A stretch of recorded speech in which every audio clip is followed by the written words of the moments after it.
xuống tí, đi xuống,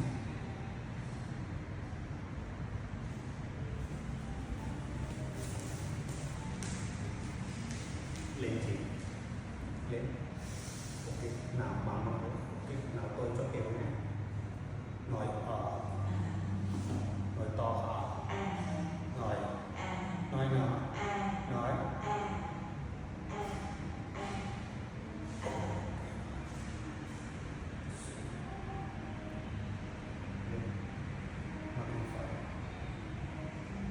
phải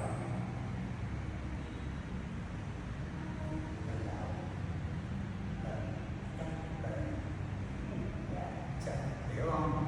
Cần kiểu nào sao ra cho khỏe.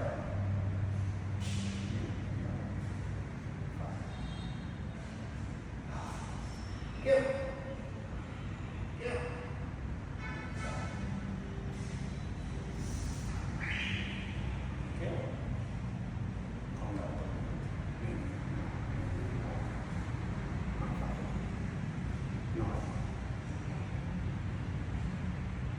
đúng không?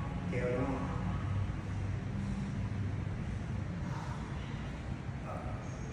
Cuối cùng nhé, phải mà nói có không? Cuối cùng nhé,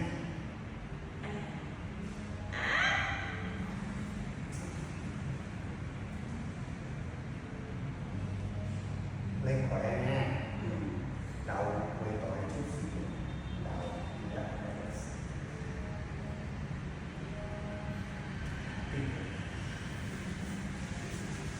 hay đấy, vẫn mặc như sau, hít vào thở chạy, hít vào phải lên chạy lên phải lên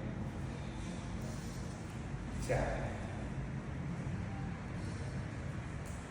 lên phải lên chạy lên phải lên chạy lên phải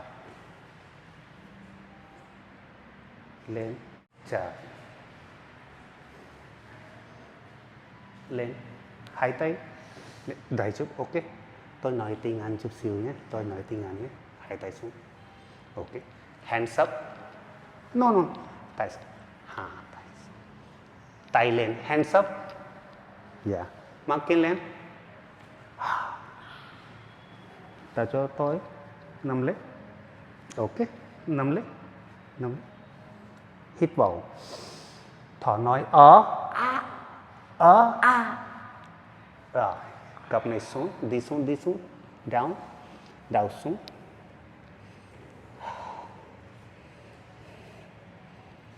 lên, up, một lần nữa, hands up, 5 lít, nói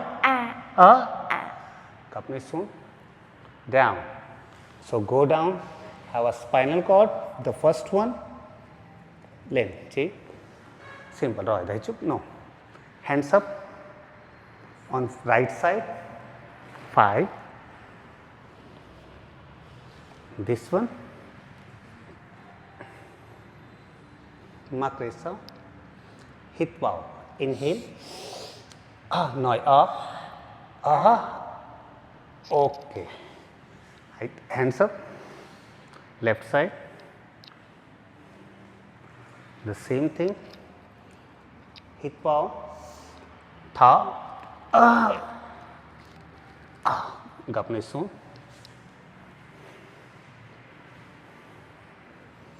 This one.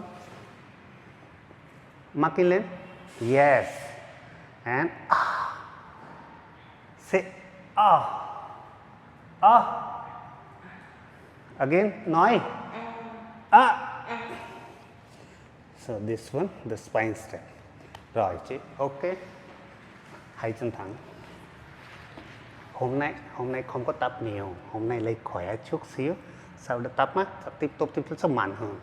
Có quay phải. Tay ra sau. Tay trái ra sau. Vặn bụng. Xuống. Đôi chân. No, chị ơi. Xuống. Phải.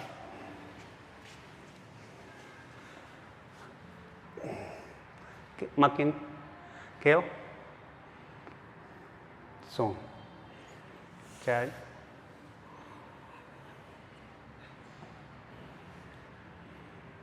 Đúng. Trái. Mắc ra sau. Vặn bụng cột sống. Ok. Đổ bên.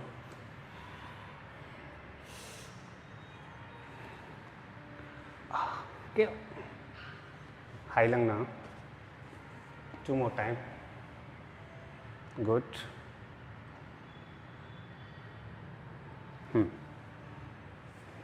Five.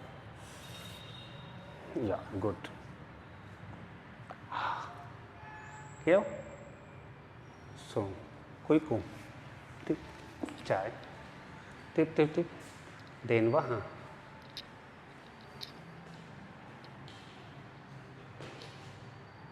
Xuống. Trái.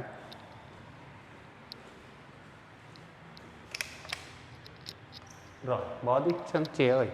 Phung, thả lỏng. Sao mặc này nữa? Ok. Đây, xong rồi. Xích về sau chút xíu. Đây. Xích về sau chút. Ok, rồi, ok. Chân thẳng.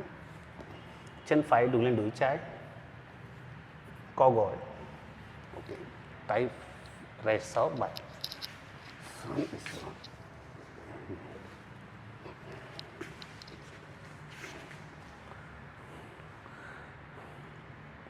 Hít vào là nói inhale, ok? Inhale, ok? Đây chưa? Hít vào, marking phải. Ok.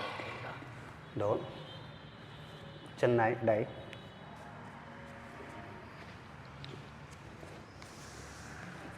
Đây 6.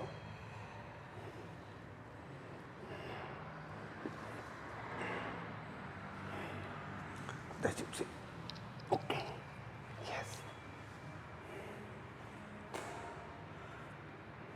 Inhale. Thở.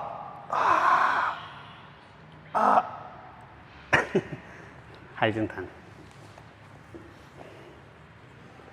Hai tay ra sau đến tay. Marking lên. Lên hơn. Wow. Ok, rồi. Gập người xuống. Ở đây người nhiều mà. Lên. Người nhiều mà. Tập giỏi á. Nhiều lắm. Không biết. Khỏe á. I see nè. Cô tập mạnh á. Rồi. Tập mạnh đi. Ok. Cúi gối. Tập mạnh đi. Ok. Khỏe. Ok. Nào. Chân phải cao lên. Xuống. Chạy. Xuống. Phải. Cao lên. Xuống. Chạy. Xuống. Phải.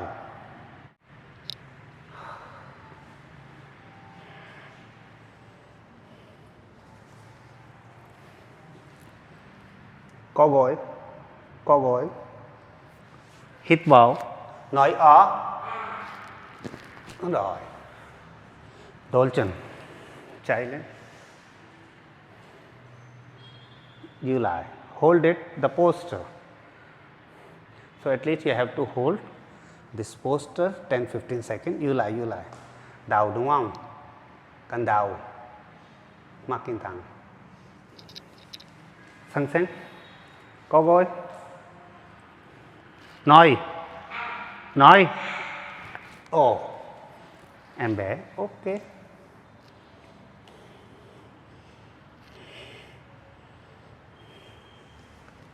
Lên tiếp. Lên. Co gối. Tay trái. Nằm lên. Giữ lại.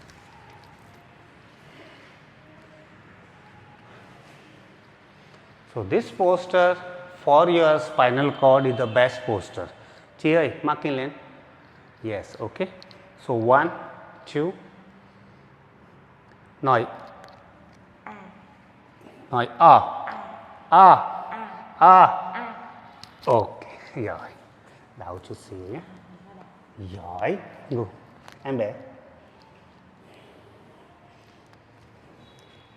Lên. Đổ chân. Co gối. Same. So we will go for the same. So the posture will be stay and hít vào. Thở. Ồ, em bé giỏi.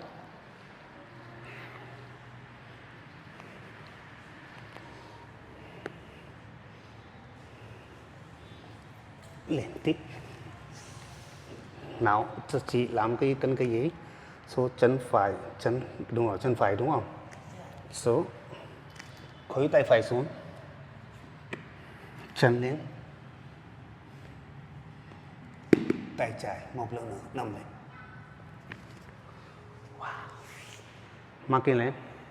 Hold it. Giữ lại, giỏi. Yes. Phương giỏi mà. Giữ lại, cố lên. 5, 4, 3, 2.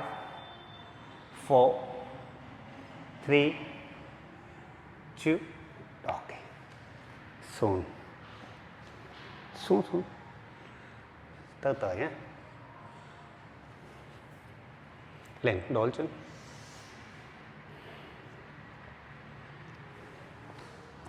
Tập rồi. Lên, đổ chân.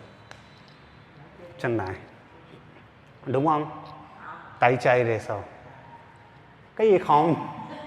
Ôi, giỏi quá ha, hay quá ha. Ok, marking lên. Thẳng bạn nhé. Cố gắng. 10, 9, giữ lại. 8, 7, cố lên. 6, giỏi. 5, 4, 3, 2. Rồi, em bé xuống.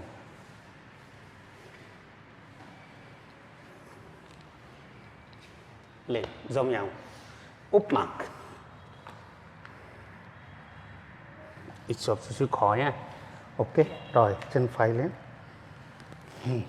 Từ từ, nè, xuống. Chân trái lên. Xuống.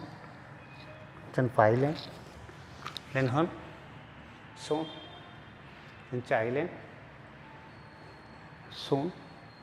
Chân phải lên, co gối phải, co gối. Kéo. Co gối. Rồi, xuống. Chân trái lên. Co gối, kéo. Xuống. Một lần nữa, phải lên. Kéo hơn. Đi lên hơn, kéo hơn. Xuống. Trái.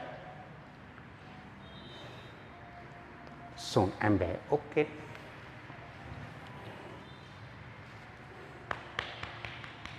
Lên, chỉ, nào. Tay. Nào, giống nhau. Mở chân ra chút xíu. Ok, số ý lắc chân trái bên trái chút. Thấy không? Co gối. Đầu xuống. Tay trái.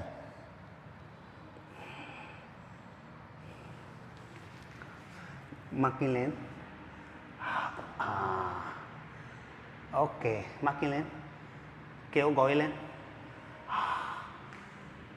Mắt kính lên. Căng chân kéo. Giữ lại, nắm. 4, cố gắng. 3, cố gắng. 2. Ok, bé. Nghe thôi. Hôm nay tập 10 mà. Rồi, ok. Một năm trước tập yoga đúng không? Nhưng người giỏi lắm. Thật. Tại sao không có tập tiếp tục á? Ông có tập. Đổ chân.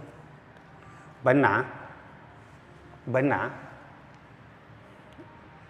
Ok. Đúng rồi. Ok. Nghe nhẹ. Ok. Tay phải. Về sau trước.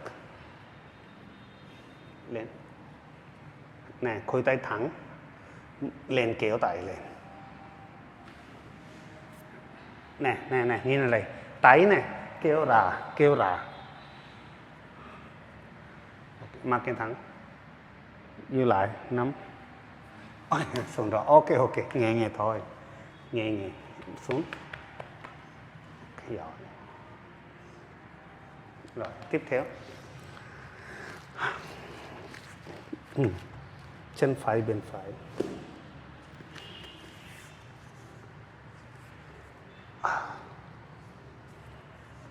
Ok.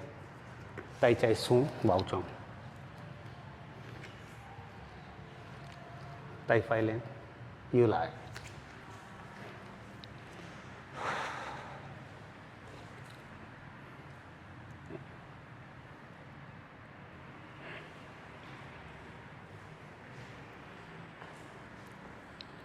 Rồi. Nhìn lên. Inhale. Exhale. Nói. Good. Đổi chân. Chân trái. Từ nhé. Rồi. Chân xuống. Hông lên chút. Giỏi. Ok. Tay trái lên. Left hand up and slowly. One more time we will going for mom nhé. Inhale. Nói. Ok. Bé. Em bé. Mo hay gọi ra. Mo hay gọi. Đúng rồi, em bé mo hay gọi.